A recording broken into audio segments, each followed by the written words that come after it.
All right. Thanks again to Miss Williams for inviting me to be here today. I'm Cyrus Webb. I'm excited to be with you all for Young Readers Week. I have a very special guest that's joining you all the way from Georgia. How many of you all have been to Georgia? Outside of Atlanta, Georgia? You ever been to Atlanta, Georgia? All right. So the author that's joining us today is outside of Albany, Georgia. His name is Manswell T. Peterson.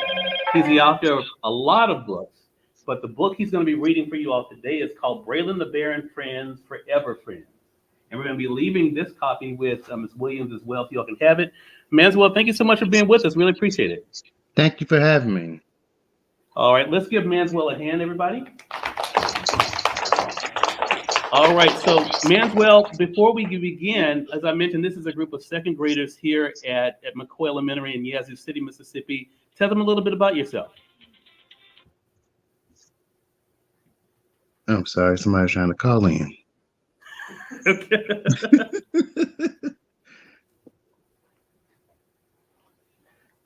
Can you hear me now? Manswell, why don't you tell them a little bit about yourself? Okay.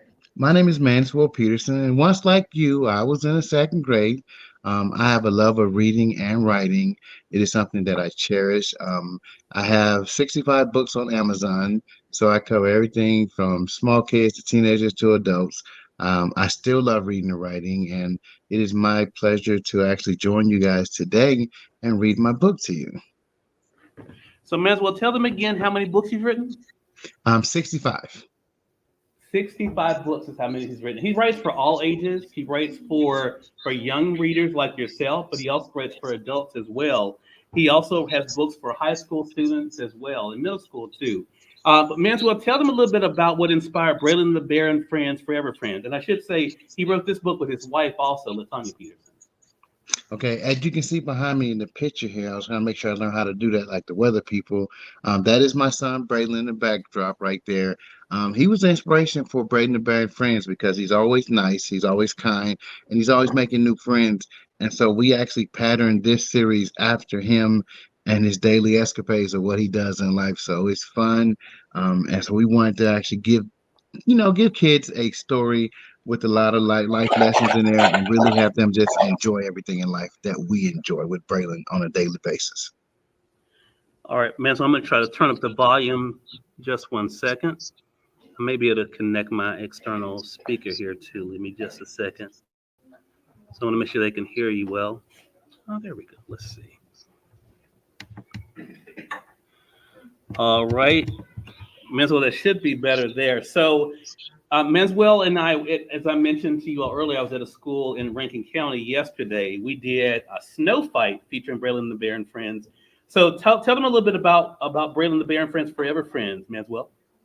Braylon the Bear and Friends, Forever Friends is a story that I love. It's the first book in the series, and it talks about friendship and things we'll do to help our friends out sometimes when they get kind of little bad situations. Nothing too bad, but sometimes, we forget little things or something happens. And so we wanted to make sure we give you guys a fun story, and this was our lead off story. And when I tell you kids are loving it, it's fun. It's about friendship. It's about doing stuff for your friends and being there for your friends. And so it is my pleasure to actually read that to you today. All right, appreciate that, Manswell. So Manswell, whenever you get started, I'll be your assistant here in Mississippi, and I'll be turning the pages and showing them while you're reading. Okay. All right then. Wake up, Braylon. The little bear opened his eyes, yawned, and sat up.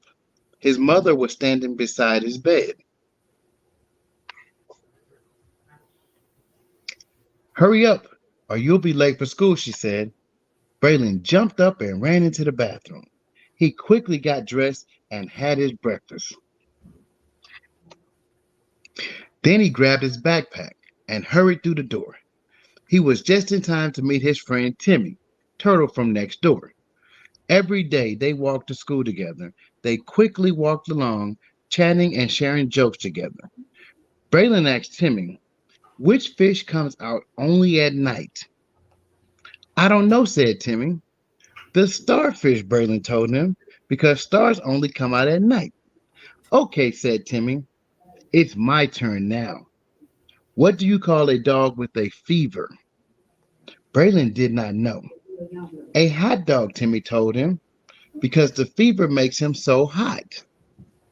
They shared some more jokes and riddles until they got to school.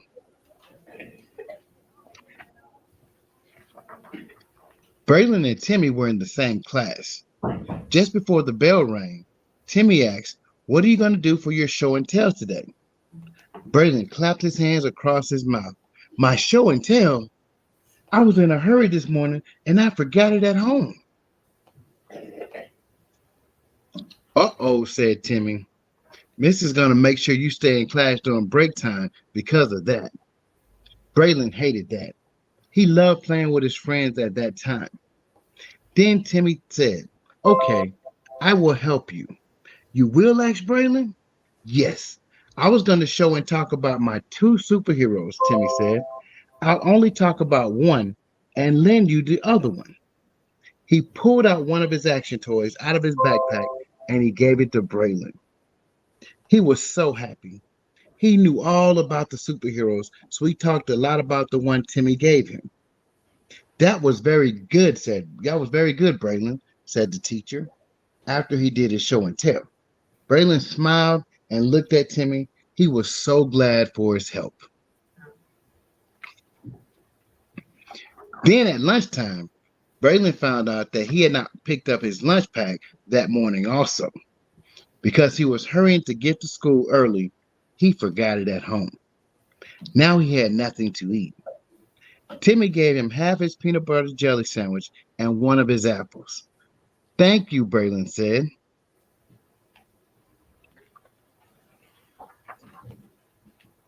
Later in the day, they were running a race with others from the class. Braylon was a fast runner, so he was first. He was in front of all of them. Timmy was not a fast runner. As he tried to go faster, he tripped and he fell.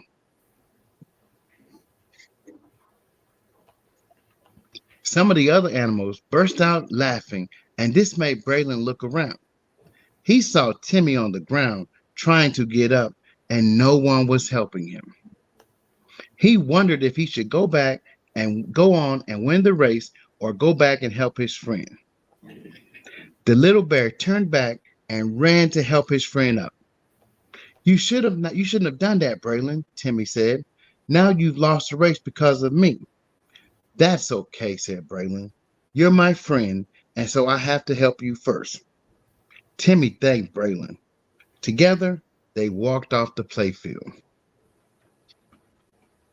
That evening, Braylon told his mother that Timmy helped him with his show and tell and gave him some of his lunch.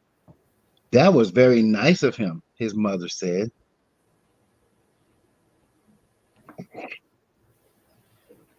Friends forever.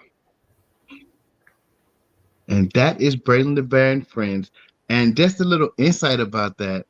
That scenario actually happened with my son Braylon and his real friend Timmy. Wow. Okay, so let's see who was listening. So Braylon the bear, what was his best friend's name? Timmy. Very good. And who was the faster running? Was it Braylon or Timmy? Right. But who was it that helped Braylon when he forgot his show and tell? Very good. Very good. And what about who forgot their lunch? Was it Braylon or Timmy? Braylon. Braylon forgot everything that day, man. Braylon was rushing and he literally forgot everything. But what did Timmy do to help him?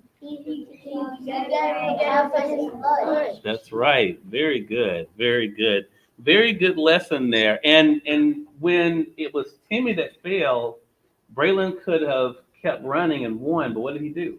He went back and helped his friend. Right. That's a really great lesson for us. Manswell, I know you visit with schools there in Georgia too. What has it been like for you to see them get the messages in the book? It has been a wonderful experience. The kids all over are loving the stories. Just to know that they're actually listening and they understand what's going on with the lessons about being friends, sharing and caring, and it's an amazing thing. So I actually enjoy reading to the kids just as well as my wife does. That's right. That's right. Let's give Manswell a hand.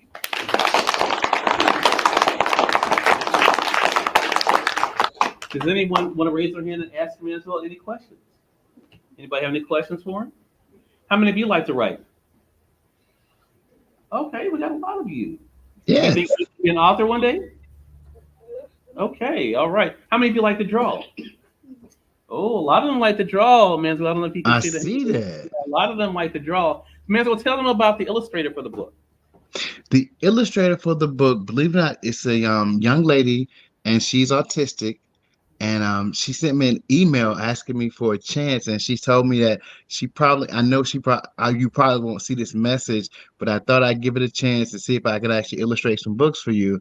And we actually saw the email, and I called her parents, and so I allowed her to draw the entire Bread and the Bear and Friends series. And so you can do anything you want to. Sometimes all you need to do is have a little faith in yourself and go do it. And guess what? She did it, and so now she's our artist for Braden the Bear and Friends. All right. Manswell, thank you so much for being with us. Really appreciate you sharing this story. And we're going to be checking back in with you a little bit later, okay? Okay, thank you. All Bye, right. everyone. Let's give Manswell another hand, everybody.